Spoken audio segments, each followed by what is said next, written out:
Okay, the final item of business this evening is a members' business debate on motion 18931 in the name of Edward Mountain on bowel cancer screening. The debate will be concluded without any questions being put. I'd invite members wishing to participate to press the request to speak buttons, and I call on Edward Mountain to open the debate around 7 minutes. Mr Mountain. Thank you very much, Presiding Officer. And it gives me great pleasure to stand up this evening and to be able to congratulate the Scottish Government in leading the way in bowel cancer screening across the UK.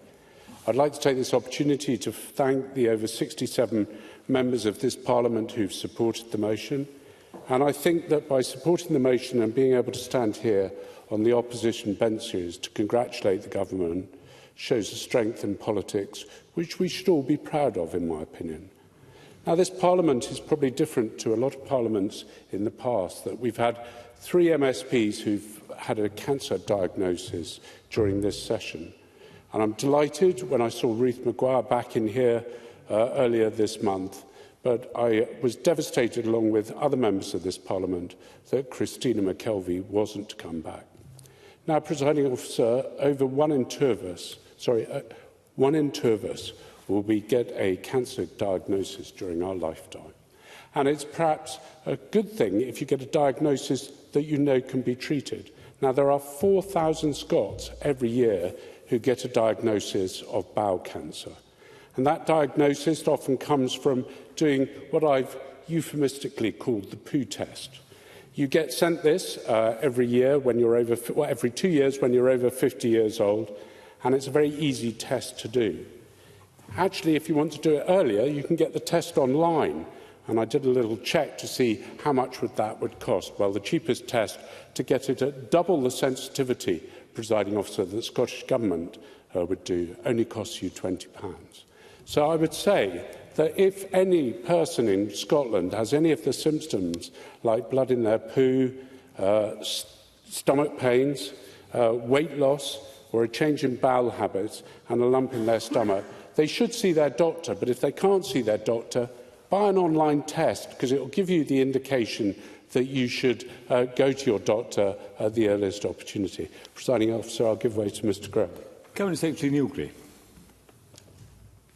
Presiding Officer, can I first of all say how sorry I am that I can't be in the chamber in person to be able to listen to Mr Mountain's speech, but say how grateful I am that he continues his incredible work raising awareness of bowel cancer and demystifying the issues before us this evening, and say how much I'm looking forward to meeting him off the back of his interventions at First Minister's questions, and very much look forward to the tenor of the debate this evening.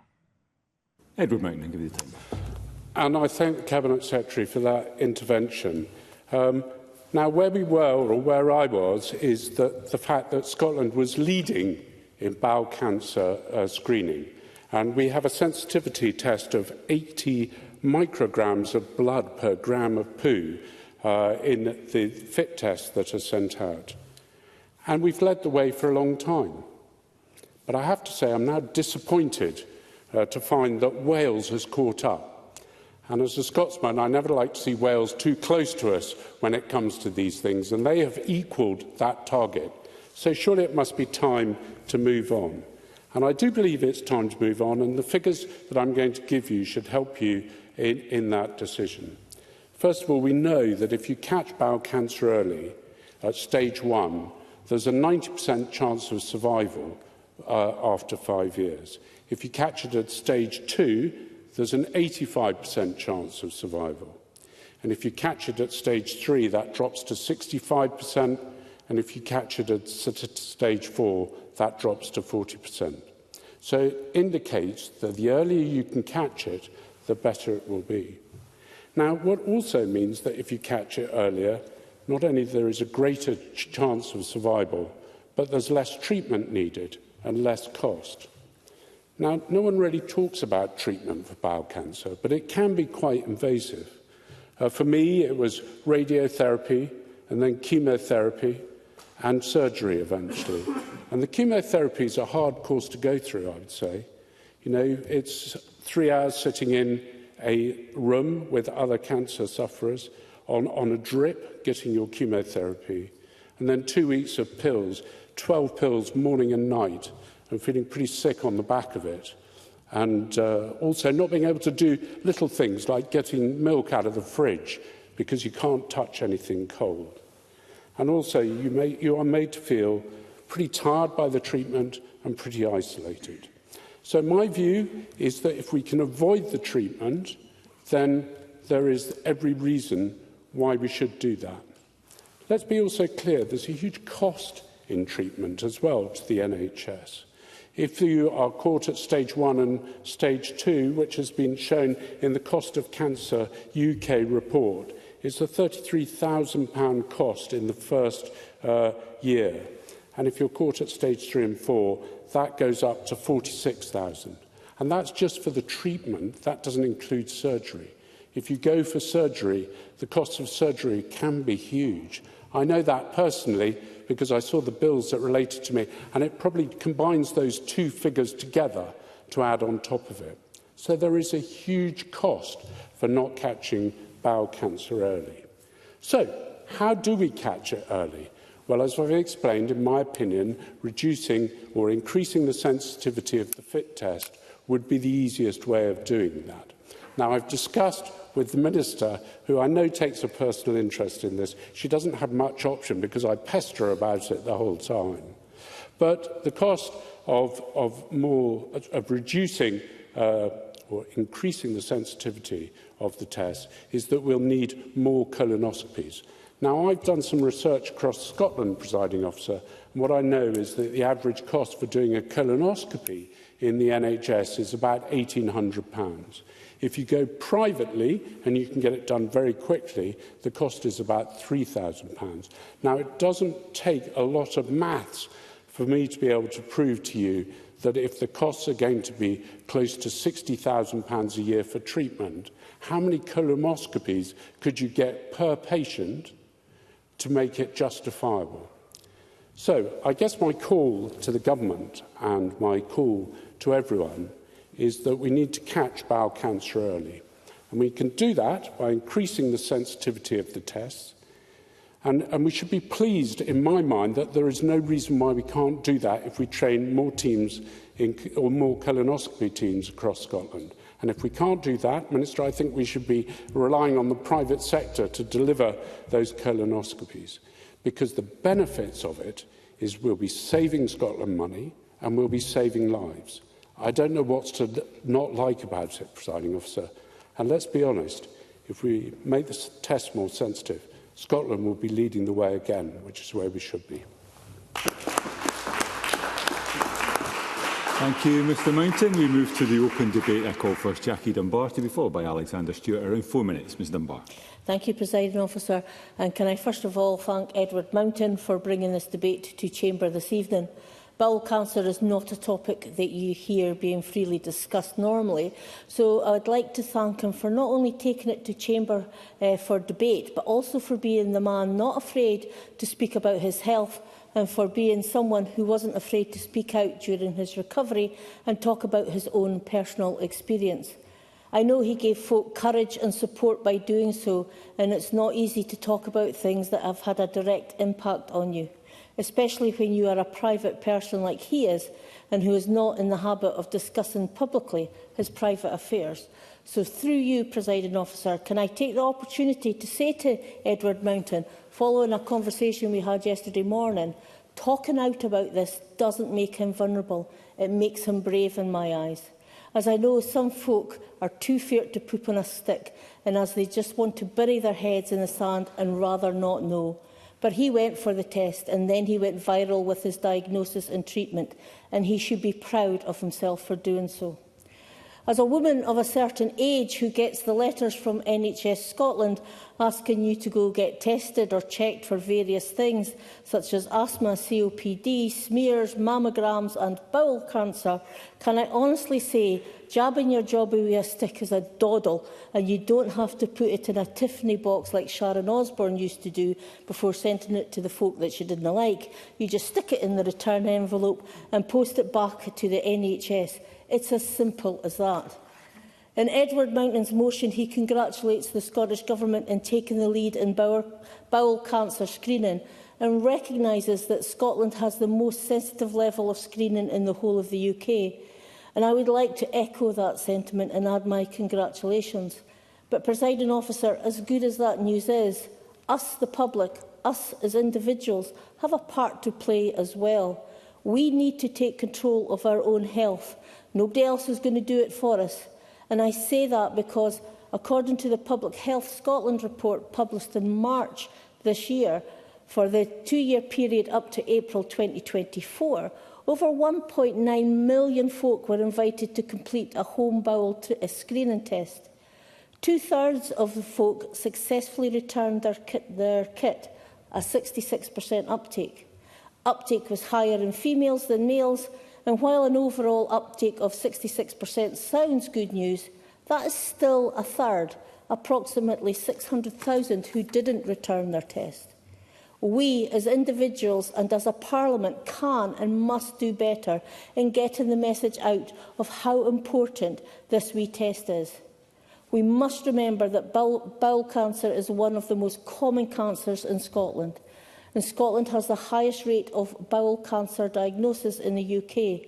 However, early diagnosis is key, with 9 out of 10 people surviving if bowel cancer is found early. Men are more likely to have a positive screening result than women, yet we have less men returning their stick. If I can get one message out tonight, it would be please do the test. You don't have to even leave the comfort of your own home. If not for yourself, then for your family. As I've just said, if you get diagnosed early, then you have a 90% chance of survival. 9 out of 10 folk survive. How would you feel if a family member didn't go do the test because they were too feared and then left it too late? Don't be that family member. Go jab your jobby and stick it in the post. Thank you. Thank you, Mr Dunbar. I now call Alexander Stewart to be followed by Jackie Bailey, around 4 minutes. Mr Stewart. Thank you, Presiding Officer. I'm very pleased to be speaking in support of this crucial issue, and I congratulate my colleague Edward Mountain on bringing this debate to the Chamber this evening and for the courage that he has on this topic. I'd also like to join Edward in acknowledging that Scotland is indeed leading the way on bowel cancer screening across the United Kingdom. The time between testing kits arriving on the doorsteps of the over 50s and indeed for those who would normally receive a self-testing kit is just as crucial. This is why the message about recognising potential symptoms is absolutely critical to get to all ages of the public. It is essential in order that they have some opportunity of recognising potential symptoms, especially when diagnosis, because we know that if it's diagnosed earlier, there are much better outcomes, Presiding Officer. We also know that we have a stretched NHS in Scotland, but I pay tribute to the frontline working staff who go above and beyond expectations to ensure that patients are supported. And I also would like to comment on the many cancer charities that admirably step up to the challenge. Bowel Cancer UK, Beating Bowel Cancer, Bowel Research UK, and all the others who are leading the charge in coaching. And the public also recognise the symptoms as looking for that within the cancer. So, Presiding Officer, the Scottish Cancer Coalition is a group of around 30 charities who dedicate the work together and will work across addressing key challenges facing cancer patients in Scotland. And I also pay tribute to them. While it is not a public-facing body, it does lobby and encourage the Scottish Government, along with external bodies such as the Scottish Medicines Consortium. And as today's motion talks about stoma awareness, was last Saturday, it was Stoma Awareness Day, and it's vitally important that we deal with that. The theme for this year was Stoma Mythbusters, which aims to break down the myths and stigma surrounding stomas of all types, as well as promoting education and providing support for stoma community. It also encourages people to share their stories, to challenge the misinformation and build a more positive environment around patients that have to wear stomas. So in conclusion, Presiding Officer, my first-hand family experience, I fully understand the vital need for diagnosing early, as well as the treatment that can be achieved, because that ensures that individuals who have a stoma then can have a more normal life. It also would like to acknowledge where we are with the NHS, because it is essential that the NHS continue to get the support that it requires, along with the many charities who support individuals financially, but the volunteers who also come and support and encourage. And I commend them truly for the work they are doing to ensure that patients and families are supported. And I look forward to hearing from the Minister this evening regarding the measures the Scottish Government are putting in place to ensure that we continue this vital work for the community we represent. Thank you, Presiding Officer. Thank you, Mr Stewart. I now call Jackie Bailey to be followed by Finlay Carson. Around 4 minutes, Ms Bailey. Thank you. I want to start by thanking Edward Mountain for securing this debate and for his personal contribution to the Government's achievement, because his willingness to share a personal diagnosis and his treatment experience in order to raise awareness of screening and encourage others to come forward is very welcome indeed. But what his story tells us is that this is a cancer where screening really matters.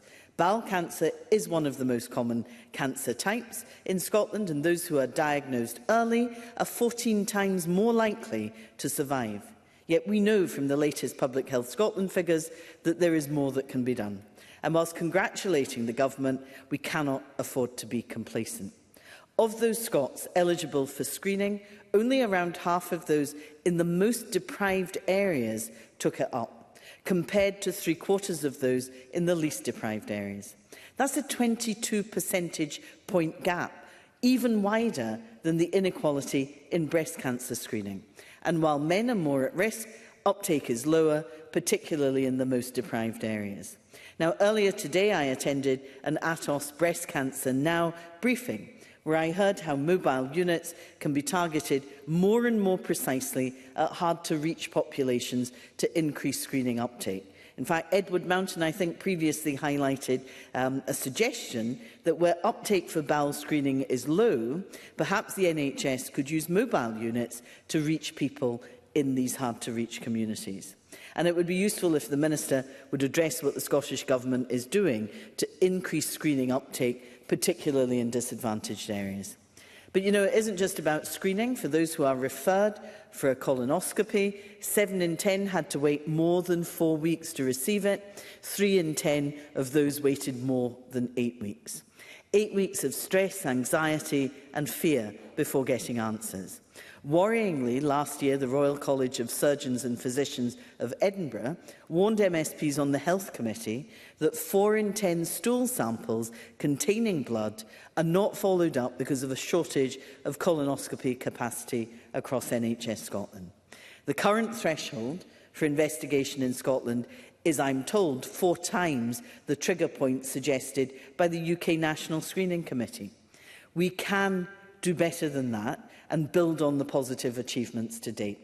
Bowel Cancer UK, for example, has called for the Scottish Government to reduce this threshold so that positive bowel cancer screening tests are investigated and more earlier diagnosis can be made.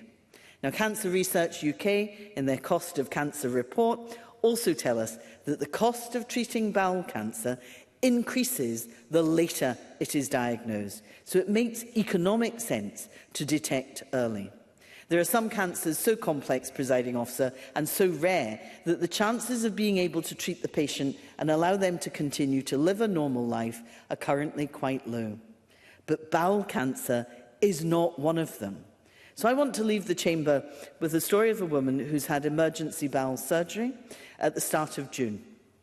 She was told that she would have a follow-up appointment 3 months later to discuss the reversal of the procedure and the removal of the stoma bag. Her date for appointment on the 10th of September was cancelled. The new date of 24th of December has since been cancelled. Then it's the 31st of December, also cancelled. Now it's the 7th of April 2027. Yes, you heard me correctly. Not 2026, but 2027, some 22 months after her surgery. I'm on my last line. Every stage of the patient journey is important. And frankly, the way that patient has been treated is shocking and unacceptable. Presiding Officer, the Scottish Government has done good work, but it can and must do better. Thank you. We now come to the final speaker in the open debate, Finlay Carson. Around 4 minutes, please. Thank you, Deputy Presiding Officer. And firstly, can I thank my Conservative colleague and good friend Edward Mountain for bringing this topic up this evening for discussion. Indeed, my mother had a tumour in her bowel and went through the process and luckily survived. But we know this is, of course, a subject very close to Edward's heart, having announced 3 years ago that he was receiving treatment for bowel cancer. And many of us are fully aware of Edward's treatment and the journey he took for that condition. Since then, of course, he's become a formidable advocate for bowel cancer awareness by encouraging others to look after their health and get checked for early signs of the disease. His commendable actions, together with his sheer determination and courage to battle bowel cancer, stands as a shining example to us, all of us here tonight. He's won great admiration from members across the political divide, and deservedly so, in being so forthright and honest in his health battle, and I'm sure we can all join together to praise his resilience and advocacy. As we've heard in previous members' debates on a variety of cancers, it's often all about statistics, some good, some very worrying, and others that simply cannot be ignored as much as we would possibly like to. Bowel cancer is no different. It's the fourth most common cancer, but sadly is the second biggest cancer killer. Some 44,000 people in the UK are diagnosed with the disease every year, and tragically just under half lose their lives, including 1,700 people here in Scotland. But this sorry outcome doesn't have to be this, as bowel cancer is treatable and curable if diagnosed early enough. In fact, 9 out of 10 people will survive if diagnosed at the earliest stages of 1 or 2. Key to saving lives is diagnosing patients earlier, yet only 40% of cases in Scotland are caught before the disease is spread. This must change if we are to achieve our vision of a future where nobody dies of bowel cancer. Encouragingly, bowel screening uptake in the NHS in Dumfries and Galloway was just under 70% between 22 and 24, higher than the Scotland national average of 65%. However, there are over 160 new diagnoses of bowel cancer each year in my constituency, an incident rate that is higher than the national average. The bowel cancer mortality rate is thankfully lower than the national average, although there are still over 45 deaths from the disease in NHS Dumfries and Galloway. Presently, there are nearly 3,500 people waiting for a diagnostic test for bowel cancer in the area, while 95% started treatment within 62 days target, following an urgent referral in the constituency. So in the southwest of Scotland, the overall picture is looking promising, although there is still much needed to be done to improve these figures even further in the times ahead. It remains the onus on the Scottish Government to initiate bold steps to improve early diagnosis of bowel cancer and to improve patient outcomes. And we've heard tonight one way to do that is to introduce a test with extra sensitivity, something that I hope the Health Secretary and his Minister here tonight will fully take on board as we strive to get the figures down even further. Bowel cancer screening remains one of the best ways to diagnose people early within the UK. The National Screening Committee, with the Screening Committee recommending that people aged between 50 and 74 are invited to be screened every 2 years. Health experts say it can save lives, yet only 66% of people eligible to take up the offer in Scotland actually do so. More must be done to encourage them if we are to seriously win the battle. Another barrier must be overcome to improve early diagnosis is dealing with long-standing staff shortages in endoscopy and pathology services. Again, I would urge the Scottish Government to act to relieve the pressure on diagnostic services by tackling workforce issues. As my colleague Edward has thankfully shown this evening, it is a battle that can be won, given the right ammunition being put in place. We owe it to him and others like him to give them a fighting chance. Thank you to Deputy Presiding Officer. Thank you, Mr Carson. Now I invite Jenny Minter to respond to the debate. Minister, around 7 minutes, please. Thank you, Presiding Officer. I too would like to extend my thanks to Edward Mountain for securing this debate and for his ongoing efforts to raise awareness of bowel cancer and bowel screening. Finlay Carson just described it as formidable action, and I agree entirely with that. As many of us here will remember receiving a a stoma bag from him to raise awareness of stoma care, and I'm fairly sure mine was tied to the door handle of my office. It was extremely effective, and speaking personally, it certainly brought the issue home to me in a very real way. As the Cabinet Secretary, Neil Gray, has said, he will be meeting Mr Mountain to discuss the 5 asks for improved stoma care, and I look forward to hearing the outcomes of that meeting. I can assure Edward Mountain, as I know Mr Gray has already indicated, that we're very keen to work with him to realise his asks. I also echo Mr Mountain's and Alexander Stewart's gratitude to bowel cancer charities. The Scottish Cancer Coalition, consisting of 31 third sector organisations, both informs and amplifies our Detect Cancer Early messaging, and Bowel Cancer UK, as well as being a valued member of the Bowel Screening Programme Board, provided personal stories for our Be the Early Bird campaign. These are just 2 examples of the invaluable support cancer charities provide to the NHS and the Scottish Government, but more importantly, the support they provide to people diagnosed with bowel cancer is a lifeline, which can be huge at some of the most difficult times, and I cannot express enough my thanks for that. Finally, I'd like to thank everyone for their contributions today and for their obvious passion and concern in doing so. I always find this debate very difficult to respond to, because my own father died of secondary cancer as a result of his bowel cancer not being diagnosed soon enough. On the flip side, one of my best friends was diagnosed very early, and I'm very pleased. She and I are going to see Deacon Blue on Friday night, so she is doing very well. So it's easy to talk about statistics and percentages, but as I've just illustrated, behind every cancer story is a very personal one. As we've noted today, Scotland was the first UK nation to fully implement the UK national screening recommendations, so the entire eligible population was offered screening. We, along with Wales, continue to have the lowest referral threshold, meaning more people are sent for investigative tests.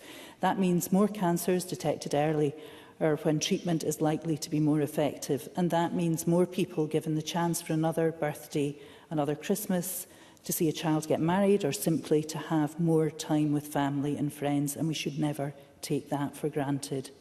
Nor should we assume that we have reached the limits for what's possible, which is why we continue to consider advice from the UK National Screening Committee, an independent expert advisory group, and I've asked my officials to explore engaging with them regarding eligibility criteria.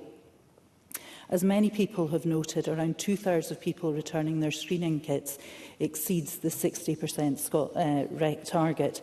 And as Jackie Dunbar and Jackie Bailey both said, 1/3 of people are not returning them. Often these are people in areas of high deprivation or face other barriers that make screening difficult. I have no hesitation in saying this is not where I want Scotland to be. There are no easy fixes. However, I can assure you we are working to find solutions.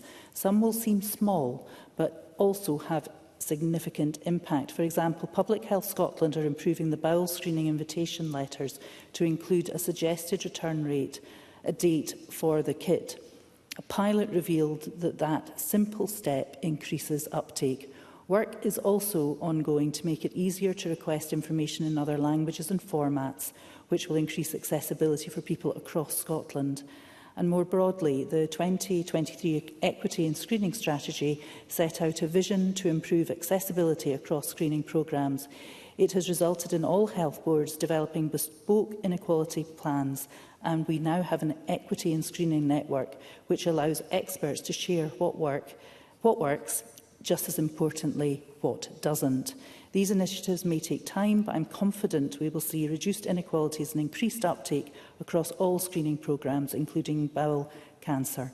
And we will continue to make £1 million available annually to support this week. And in 2026, we will publish an updated equity strategy which includes the valuable input from third sector organisations. And I note some of the contributions tonight as well, which we will also be considering. I clearly heard today the calls to lower the referral threshold. I too am ambitious to make that happen, and that is shared across the NHS. However, our ambitions must be delivered responsibly and consider the impact on NHS services and individuals. Without more capacity, as others have mentioned, that higher number of tests will result in delays for symptomatic or higher risk patients. We're working to overcome these challenges and to increase detection of polyps and cancer. This year we allocated over £10 million to endoscopy services, which builds on our endoscopy and urology diagnostic recovery and renewal plan published in 2021. These steps will make a difference, and our aim remains to work towards a lower threshold. But we can only do so when we know it will truly improve outcomes. Again, I would like to thank Edward Mountain for bringing this motion, and I urge everyone to complete their bowel cancer screening when invited. Just the few minutes it takes can and does save lives. Please do the test. Thank you, Minister. That concludes the debate, and I close this meeting of Parliament.